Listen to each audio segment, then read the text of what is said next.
कायल हूँ मैं वलियों का, अब्दुल कादिर जिलानी का। कायल हूँ मैं वलियों का, अब्दुल कादिर जिलानी का। मानत से हम जब दिल से कहना ख्वाजा अजमेरी का। अल्लाह अल्लाह अल्लाह अल्लाह अल्लाह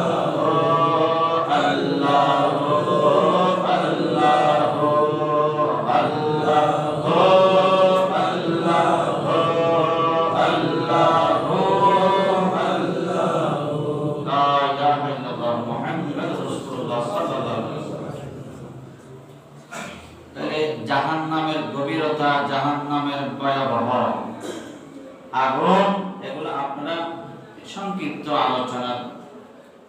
আলোচনা থেকে আপনারা বুঝতে পেরেছেন, ঠিক না? কত যে কষ্ট হবে, হ্যাঁ, কত যে গভীর, ঠিক না? তো এই জাহান্নামের মধ্যে আল্লাহ জ্বালাবেন কাফের, মুশরিক, বেঈমান, ওদেরকে আবাদের জন্য কোথায় রাখবেন? জাহান্নামে। কিতাবে আছে জাহান্নামের মধ্যে আমার নবীর উম্মত কিছু যাবে, আমার নবীর উম্মত কিছু যাবে, ঠিক আছে, কিন্তু আমার নবীর উম্মতগণ, আমার নবীর উম্মতরা জাহান্নামে আবাদ চিরস্থায়ী থাকবে না। কিছুদিন পরে শাস্তি ভোগ করার পরে তারা ওই জাহান্নাম থেকে আবার ফিরে চলে আসবে। নবীর সুপারিশে, আউলিয়া কেরামের সুপারিশে, হক্কানি রব্বানি বুজুর্গ আলমদের সুপারিশে ওই জাহান্নাম থেকে তারা রেহাই পাবে, তারা জান্নাতে যাবে। তো এটা হযরত अब्दुल्लाह इब्न अब्बास रदियल्लाहु ताआला अन्हु उनका रिवायत पढ़ने के बाद क्या होगा, और किताब में আছে हযরত আব্দুল্লাহ ইবনে আব্বাস রাদিয়াল্লাহু তাআলা अन्हु বলেন, আমার নবীর উম্মতরা জাহান্নামে যাবে, ঠিক আছে, ওই জাহান্নামের মধ্যে অনেক বছর জাহান্নামের শাস্তি পাওয়ার পরে তারা বলবে, জাহান্নামের মধ্যে থেকে 1000 বছর যখন হয়ে যাবে তখন উম্মতরা বলবে, ইয়া আল্লাহ, ইয়া আল্লাহ। কোথায় বলবে? জাহান্নামের ভিতর থেকে আমার নবীর গুনাহগার উম্মতরা যারা জাহান্নামে যাবে, তারা জাহান্নামের মধ্যে থেকে বলবে 1000 বছর পরে, ইয়া আল্লাহ, ইয়া আল্লাহ, আল্লাহ। আবার 1000 বছর পরে আবার ডাক দিবে, ইয়া হান্নান, ইয়া হান্নান। কয়বার বলো? দুইবার। আবার 1000 বছর পরে আমার নবীর উম্মত জাহান্নামের কষ্ট সহ্য করতে না পেরে তখন বলবে, ইয়া মান্নান, ইয়া মান্নান। এভাবে যখন ডাক দেবে তখন রব্বুল আলামিন, আহকামুল হাকিমিন, পরওয়ারদিগার আলম, কুল কায়নাতের মালিক রব্বুল আলামিন তখন জিবরাইল আলাইহিস সালাতু ওয়াস সালামকে ডাকবে, ডেকে বলবে, হে জিবরাইল তুমি কোথায়? জিবরাইল হাজির হবে, জিবরাইলকে বলবে, এই জিবরাইল তুমি যাও উম্মতে মুহাম্মাদি সাল্লাল্লাহু তাআলা আলাইহি ওয়াসাল্লাম আর হায়াতুন নবীর উম্মতের কি অবস্থা একটু জাহান্নামের মধ্যে গিয়ে দেখো। জোরে বলো সুবহানাল্লাহ। রব্বুল আলামিন এই আলার পাওয়ার সাথে সাথে আমার নবীর উম্মতদেরকে দেখানোর জন্য হযরত জিবরাইল আলাইহিস সালাতু ওয়াস সালাম জাহান্নামের কাছে চলে যাবে। কোথায় যাবে? জাহান্নামের কাছে চলে যাবে। যখন জাহান্নামের কাছে যাবে, জাহান্নামের দরজার একটা দারোয়ান আছে, যার নাম হচ্ছে মালিক।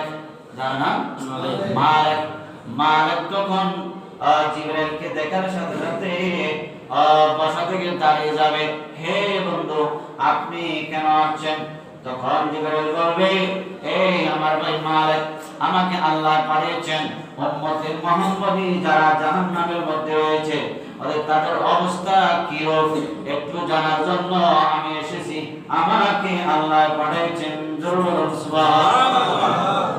এই কথা যখন জিবরাইল আলাইহিস সালাতু ওয়াস সালাম বলবে, তখন মালিক বলবে, ও ভাই জিবরাইল, আর উম্মতে মুহাম্মদের অবস্থা ভালো নাই, আর তাদেরকে জাহান্নামের আগুনে তাদের সর্বশরীর সবগুলা জ্বালিয়ে ছাই করে ফেলেছে।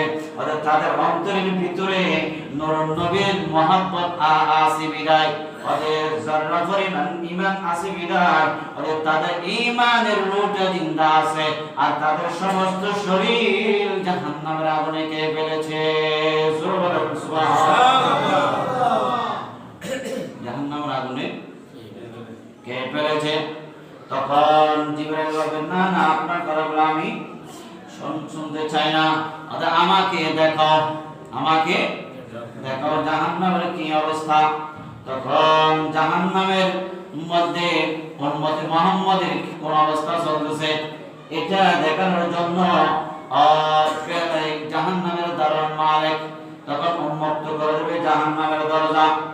ওইদিকে আপনার আমার হায়াতুন নবী ময়দানে মাশরের মধ্যে, কিয়ামতের ময়দান মাশরের মধ্যে আল্লাহর আরশের নিচে হায়াতুন নবী সিজদায় পড়ে উম্মতের জন্য কান্নাকাটি করতে থাকবেন। জোরে বলুন সুবহানাল্লাহ। উম্মতের কি অবস্থা? আমার উম্মতকে বাঁচানোর জন্য হায়াতুন নবী রব্বুল আলামিনের আরশ আজিমের নিচে কি করবে? সিজদায় পড়বে। সেখানে আমাদের চাইরে বলেন, মুনকার নকিরের আগে যাবে যে কবরে, অমন দরদি মদিনা শহরে, মদিনা শহরে। সালাতু ইয়া রাসূলুল্লাহ সালামু আলাইকা রব্বি হাবলি উম্মতি কই কাদবে রোজা হাশরে, রব্বি হাবলি উম্মতি কই কাদবে রোজা হাশরে। ফাফির মাপে সিজদায় পড়বে, ফাফির মাপে সিজদায় পড়বে আল্লাহর দরবারে, আল্লাহর দরবারে। মুনকার নকিরের আগে যাবে যে কবরে, অমন